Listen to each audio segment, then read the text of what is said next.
Beautiful people, what's going on? I'm excited. I know you're excited.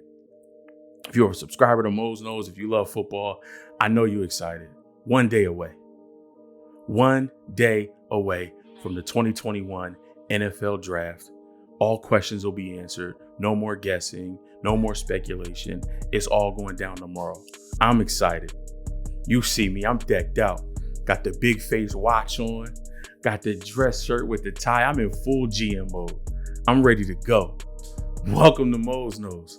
I'm your host, Mose. We're here for the last and final mock draft of the 2021 season. This is mock draft 2.0, full first round, last one, because we only got a day left. Tomorrow, like I said, speculation, guessing, over. We're going to find out where the top prospects will be landing. So let's jump right into it. Let's not waste a lot of time. I think we know where we're going. Only thing we don't know is where the teams really want to go. I think we have some good ideas, but let's just see where it takes us. Now, I'm using PFF today. I'm using PFF's mock draft simulator. Only reason why I'm doing that is because Mose might throw in a couple trades. You never know. So let's get started. Let's get right into it. We're going to start the draft. Okay, we're on the clock with Jacksonville Jaguars. Got a couple of trades listed for us. Looks like 8 trades in the books. Don't want none of them. I think we're pretty sold on where we're going. That's Trevor Lawrence. Now, some people have Justin Fields linked to the Jaguars because of Urban Meyer. I don't think Urban Meyer is that crazy to pass on Trevor Lawrence.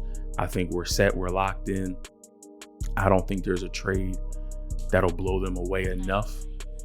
You know what I mean? Unless you offering 5 first-round picks, but I don't even know if you can go that deep into the future. So we sticking with Trevor Lawrence. Jets, I think this is an easy one too. You trade Sam Darnold after Zach Wilson's pro day. You wanted to make sure that his shoulder was good. He had an outstanding pro day. You saw what you needed to see. You found a team, made a deal work for Sam Darnold. So I think the pick is going to be Zach Wilson. A lot of people saying the draft starts at 3 with the 49ers, and that could very well be the case. The only thing we do know that the 49ers want to do is draft a quarterback. We just don't know who it is.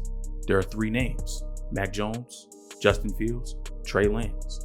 Based off of what Kyle's been saying, how he wants a guy that can throw like Breeze but run like Lamar Jackson, and they don't come around often, and you don't go from 12 to 3 to get somebody who doesn't fit in that category. I think it's down to 2 names, Justin Fields and Trey Lance. With everything that's been happening lately with Trey Lance, how, first of all, Mike Shanahan, who's been involved heavily in this process, I believe he was at Trey Lance's first pro day. They requested a second pro day. Kyle requested that he work with John Beck. He agreed to do that.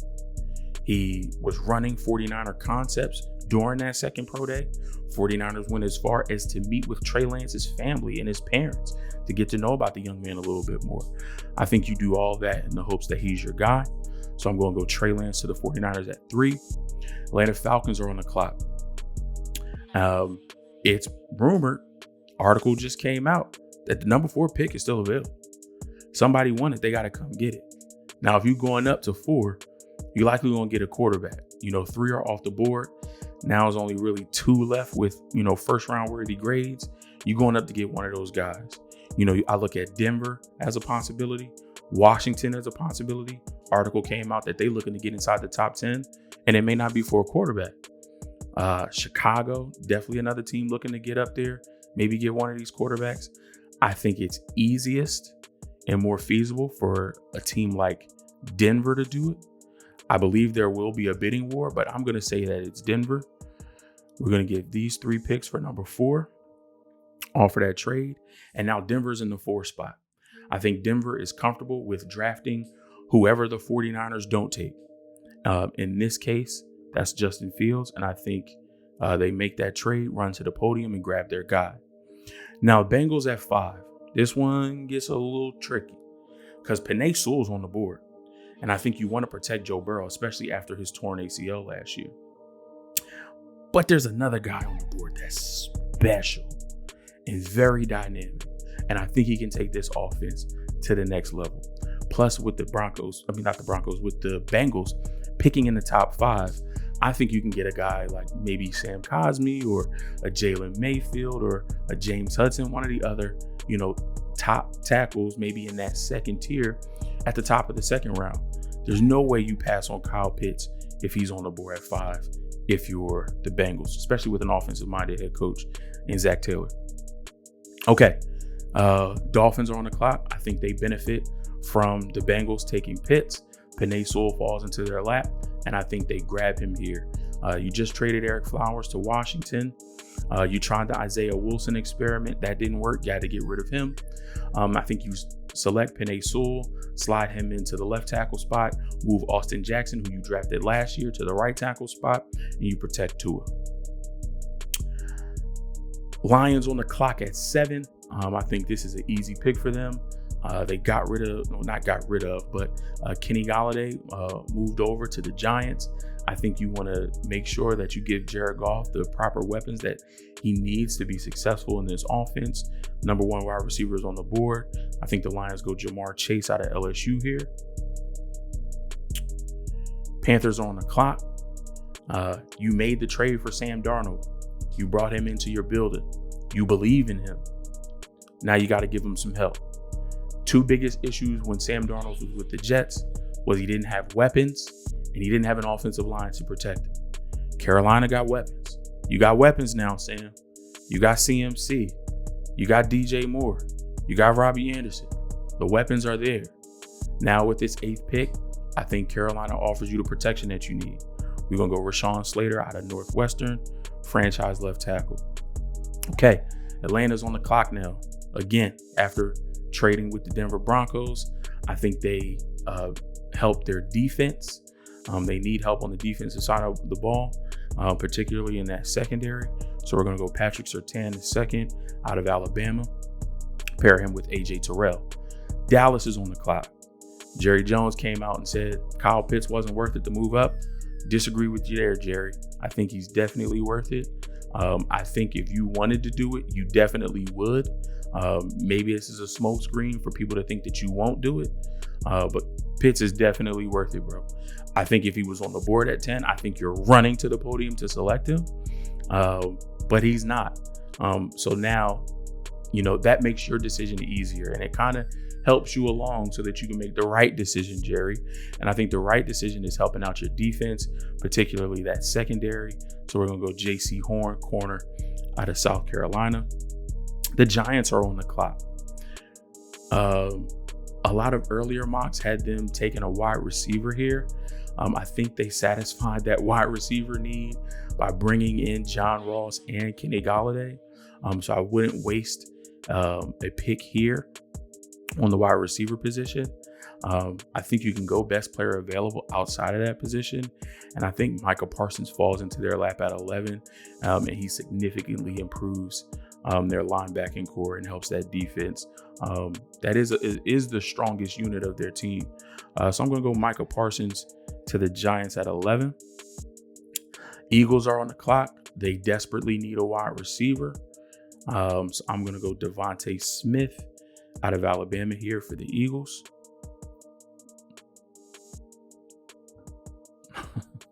All right. The Los Angeles Chargers are on the clock. Is this kind of like Charger blue? Maybe. I'm not repping the Chargers, but I just thought about that. I think they blue might be a smidge darker. Tackle, guard, corner is a need. I think most of the top corners are off the board right now. That's fine. We have Justin Herbert, Offensive Rookie of the Year. Got to keep him protected. We went out and got him a center in Corey Linsley. Now we need to go out and get him a tackle. I think we can take Christian Darrisaw here. Another franchise-type left tackle. He has the skills. He has the athletic ability. And we keep Justin Herbert upright so he can only, improve on the year that he had as a rookie. Vikings are on the clock. I also think they want to bolster and improve that offensive line. So we're going to go best available on the board at that position. And we're going to give them Elijah Vera Tucker. More than likely, he'll slot into guard, but he has the flexibility and versatility. If he needs to play tackle, he can do that, but I think he'll be a guard. But I think this is a good slot for them to take Tucker here. All right, now the Patriots are on the clock. A lot of people have the Patriots selecting a quarterback. In this position, that quarterback would likely be Mac Jones. I don't think the Patriots are as high on Mac Jones as other teams might believe. And one thing we know about the Patriots is they like to trade, especially in the draft. So I am going to trade with the Chicago Bears. So the Bears want to move up to 15.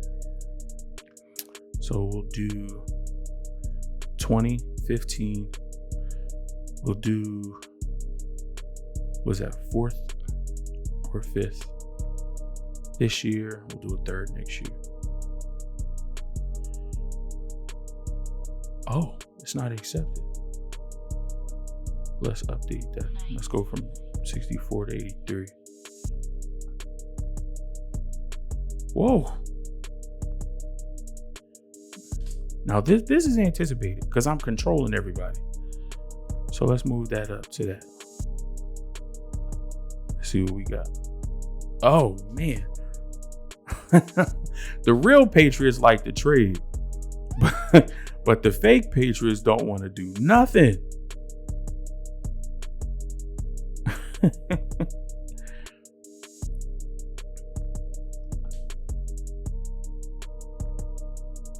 All right, I think that this is one of the reasons why I didn't want to get into trading, because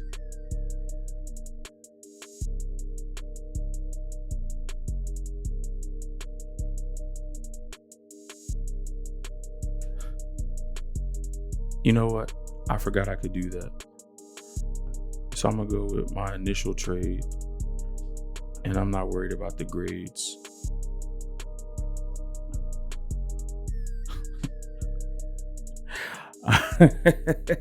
And that's why I didn't want to get into trading, because it worked seamlessly for the Broncos moving up with the Falcons.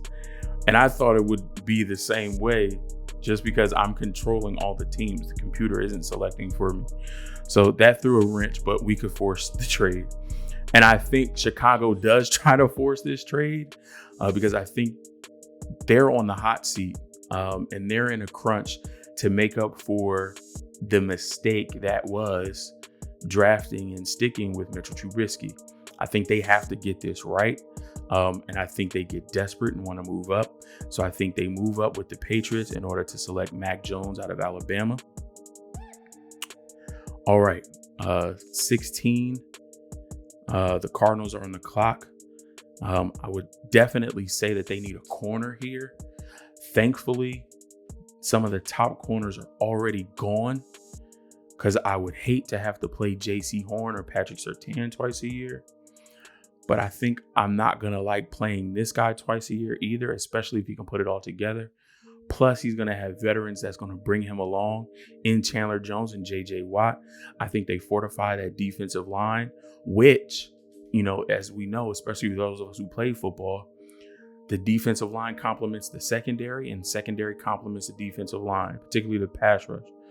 So this is tough to give them this guy, but I'm going to go Christian Barmore to the Arizona Cardinals, slide him in between Chandler Jones and J.J. Watt. Yikes, that might get scary. Okay, Raiders are on the clock. They love speed. They love versatility. I think you can use this guy multiple ways, as a linebacker, as a safety, in the nickel, covering the slot. He'll cover tight ends. He can probably cover some wide receivers. He's definitely going to be covering running backs out of the backfield. I see them going Jeremiah Owusu-Koramoah out of Notre Dame at 17. Dolphins are back on the clock. There was an article that was just released that said even at number 6, the Dolphins prefer Jalen Waddle over Jamar Chase. So if they would take him at 6 and he falls to them at 18, I don't even think they're listening to trade requests. I think they have their franchise left tackle in Penei Sewell, and then you add Jalen Waddle, who you would have taken over Jamar Chase at 6 anyway. I think that's a win-win situation. Okay, Washington is on the clock. Here, I think in my previous draft, I slated them, or in my research up to this draft, I slated them a tackle. They just made a trade for Eric Flowers from the Dolphins, so that may not be a main need right now. They were obviously outbid and moving up for quarterbacks. So Fields is gone, Mac Jones is gone, so they could take one of those guys, but they're not available. I see them bolstering that defense, particularly that linebacking core. Let me see if I can find my guy. I see him here. So I'm going to go Zaven Collins, reigning college defensive player of the year, to Washington. And their defense just got stronger. Now, the Patriots are back on the clock after trading down 5 spots. There isn't a quarterback here that they can grab. Wide receiver, they say, is a need. You can go corner, but I think Bill Belichick loves to bolster his front 7 and make sure that unit is firing on all cylinders. So I think they trade back, acquire assets, and then they're able to get a guy like Kwity Paye out of Michigan for that defensive front 7. And I think he fits well in that scheme. Okay, we're on the clock with the Colts now.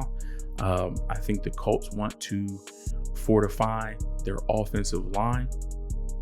I can definitely see them going defense here, somebody on the edge. But I think with the retirement of Anthony Costanzo, they want to keep that offensive line, the strength of that team, to make sure that we can protect for Carson Wentz and open up holes for Jonathan Taylor. So I'm going to select for them Tevin Jenkins out of Oklahoma State. I think he fits with what they want to do. This one hurt a little bit because prior to recent reports, I had slated Caleb Farley to the Titans at 22. There have been reports that, based off of the back injuries and the recent surgery, that Caleb Farley could fall out of the first round. I think that sucks for the player. Without the back injuries, without the additional surgery this offseason, he's more than likely the number 1 cornerback off the board. But you're seeing his stock fall because of those injuries. He plays the corner position the right way. Not only is he great in coverage, but he's great in tackling. But a great tackler means that there's a lot of stress and strain on your back, which means the potential for injury or the probability for injury is a little bit higher than it would had you not had that injury history. And the hits keep coming. And this is probably one of the things that I don't like about the draft process and the media. I don't think it was necessary to put out an article that Caleb Farley tested positive for COVID-19 and that he won't be attending the draft. It's just like the articles that are coming out are all negative. When Caleb Farley is a standout athlete, he's an upstanding person. From what I've read in my research, he's a great student. You know, there's no off the field issues. Highly coachable. Coaches and teammates love him. So, you know, it sucks for the player. He's definitely a first round talent. And I would hate to see him slide out of the first. But I have to keep that in mind when I'm doing these mock drafts. So I do think they need a corner. I think they also could go wide receiver here. But I think the need for corner is a little bit greater since you already have a number 1 wide receiver in A.J. Brown. I think you in the 2nd or 3rd round, you can get a complimentary wide receiver to him. So I'm going to go Greg Newsome II for the Titans here. He can come in and replace Adoree Jackson, who went to the Giants. Jets are on the clock. We've already taken Zach Wilson with the number 2 overall pick. I think here we focus on defense. And the guy that I'm going to go with is going to be Gregory Rousseau out of Miami. I think he has the talent. I think he has the physical traits that Robert Saleh likes in his defense, especially from his ends. So I think that's a great pick for them there. The Steelers are on the clock at 24. I think they want to bolster their offensive line. I think they've had a lot of losses this offseason to that offensive line. Initially, I had them replacing Bud Dupree with a guy like Azeez Ojulari, pairing him with TJ Watt. I think you can't go wrong if that is the pick there. But I definitely think you want to protect Ben Roethlisberger. He's not as nimble as he used to be in his younger days. So you want to make sure that you can keep him protected. So I'm going to go Landon Dickerson out of Alabama to the Steelers here. The Jags are on the clock. We already know who they took number 1. Here, I think they focus on beefing up that defense. I think we got pieces on the defensive line. We have pieces in that linebacking core. I think you want to focus on the secondary. We have CJ Henderson at corner, but I think safety is a place that you want to attack. You can't go wrong taking Trayvon Merrick here at pick 25 to help out that secondary. Browns are on the clock. This is a team that doesn't have many needs. They got players at all levels on both offense and defense. Quarterback, running back, offensive line, wide receivers, they're good. Tight ends, they're good. Defensive line is good. You got Myles Garrett, just added Jadeveon Clowney. Your secondary, you got some young pieces. They just need to grow and develop a little bit more. I think the area where they can use the most help is that linebacking core. And I'm going to give them Jamin Davis out of Kentucky at 26. All right, pick 27. We're on the clock with the Baltimore Ravens. This time I wanted to focus on defense for them. They lost a few of their edge rushers, so I think you want to bolster that position and bring some guys in that can help in that pass rush rotation. I think Azeez Ojulari fits what they want to do from an outside linebacker's perspective in that 3-4. So I'm going to go Azeez Ojulari at 27. Saints are on the clock. Wide receiver, linebacker, and corner is a need. Wide receiver, Rashad Bateman, Elijah Morris here. Maybe you could slide Caleb Farley into that 28th pick. That's a possibility. Linebacker, you have Nick Bolton, who you can put in that slot. But I think they want to focus on secondary and focus on corner. And I think Asante Samuel Jr. is a guy for them. I think he fits that defensive scheme really well. The Packers are on the clock. They also, like the Pittsburgh Steelers, can use an offensive lineman, particularly at center. They could use a tackle. I could go someone like a Creed Humphrey here. Quinn Miners is also another name. But I'm going to focus on receiver. I think last year, it's known that they wanted a receiver. They were looking at Brandon Ayuk out of Arizona State. The 49ers traded up to get him, which ultimately led the Packers to drafting Jordan Love. So this year, I think they focus on receiver and they get the receiver. The Packers also have 10 draft picks. I don't think they are a roster that will have all 10 of their draft picks make the final 53-man roster. So I could definitely see them trading up maybe into that early to mid-second round to get one of those offensive linemen like a Quinn Miners or a Creed Humphrey. So that's why I think they focus on receiver and they take Rashad Bateman at 29. Bills are on the clock. They can go a couple of ways. Defensive lineman, edge, corner. I think they focus on defense as well. I think they focus on edge to provide a little bit more pass rush, get a little bit more explosive in that area. Jason Owe is on the board, and I don't think they pass up on the opportunity to select him. So we'll go Jason Owe here. Now, the Ravens are back on the clock. This is the trade with The Kansas City Chiefs, they sent Orlando Brown to Kansas City. He requested a trade, wanted to go somewhere where he could play left tackle. Kansas City had a need and pulled the trigger. So here you can look at replacing Orlando Brown Jr. And getting another right tackle. You want to make sure Lamar Jackson has protection.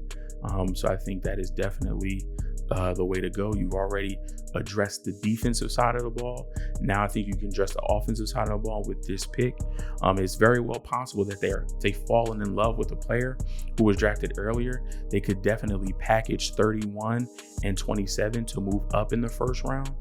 But I think staying here, I think they can get two solid players who could be starters right away. So I'm going to get Sam Cosmi to slide into that right tackle spot for the Baltimore Ravens. And for our final pick in this full first round mock draft for the 2021 NFL draft, the Buccaneers are on the clock, a team that has everything. What more could you give this team? I think they showed the strength of this team was pass rush. I think you can never have enough pass rushers. I think you can draft this young guy, bring him into the fold, have him learn under a Shaq Barrett and a Jason Pierre-Paul. If you decide to move on from Jason Pierre-Paul, because he is due $12 million, he can, assume that his role and assume his snaps, or you can keep Jason Pierre-Paul for at least one more year and have him learn under him. So I think the Bucs keep this guy in Florida, and we go Jalen Phillips here at 32. And that is going to do it. That's going to wrap it up. I think I kept all 7 rounds selected.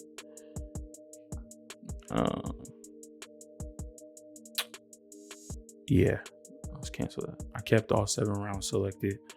But that's cool. We're only doing the first round. So let's go over one more time where we went, what we did. Let me move this up a little bit. Okay. So pick 1, Trevor Lawrence to the Jags.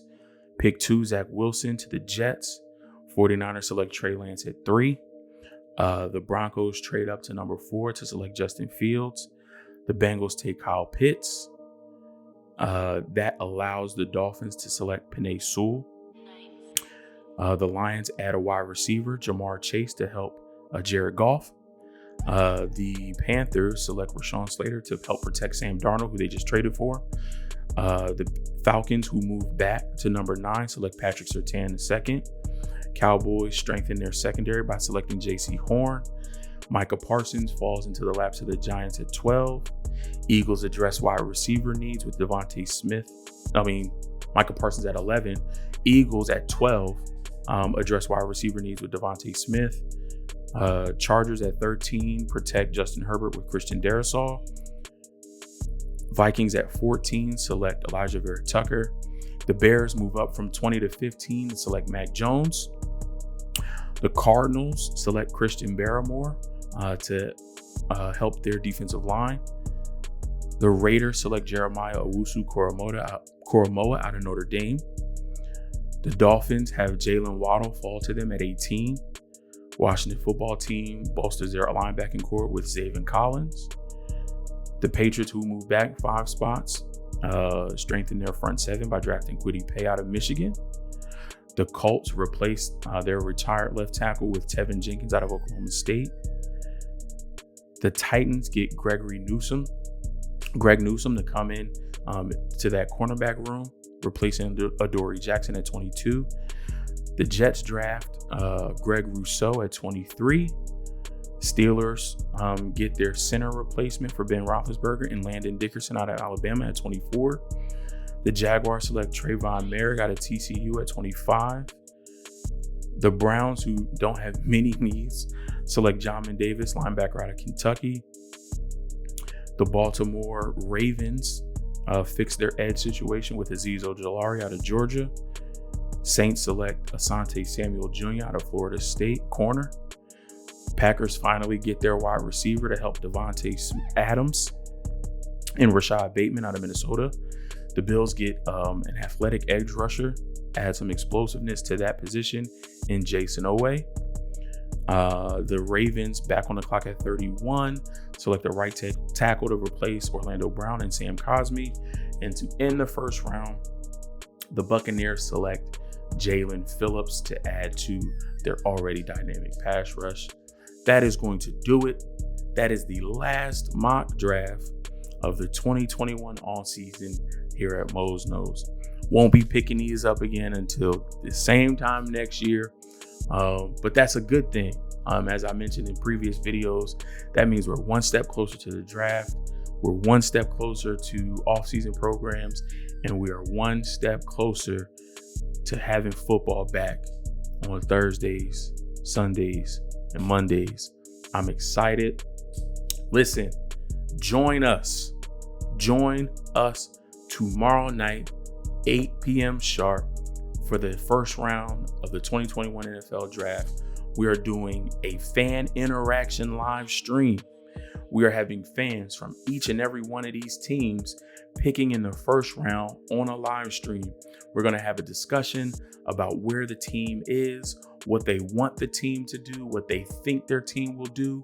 Once the pick is in and it's announced, we'll get reaction from that fan about the pick. We'll drop that fan off. We'll bring the next fan on, and we'll do that throughout the entire round. We'll do that throughout the entire first round of the NFL Draft tomorrow night. It's going to be fun. It's going to be interactive. I want to hear you guys' opinions once the picks come in. You can type them in the chat. We'll be live on YouTube. We'll be live on Facebook. You can find us on either one of those platforms. The links to those social media platforms will be in the description. Just come and have fun with us. Rock out with Mose Knows. It's going to be an awesome time during the NFL Draft. If you sat through any portion of this video, even if you skipped through to your team just to see what I did, if you agree with it, if you don't agree with it, leave it in the comments below. Let's hear it. This is the last mock draft. So if you got an opinion, get it out now, because tomorrow is the real deal. I need you to do two things for me, family. You here. You came through the Mose Knows. You watched the video. You family. There's nothing you can do about it. But I need you to do two things. I need you to hit that subscribe button for me. And I need you to take another 2 seconds and hit that bell icon so that you get notified every time new content drops right here at Mose Knows. I love and appreciate you. I will see y'all tomorrow, 8 p.m. Eastern. We getting ready for the draft. I'm excited. I know you excited. Let's go. Appreciate y'all for coming by Mose Knows, and I'll holler at y'all next time. Peace.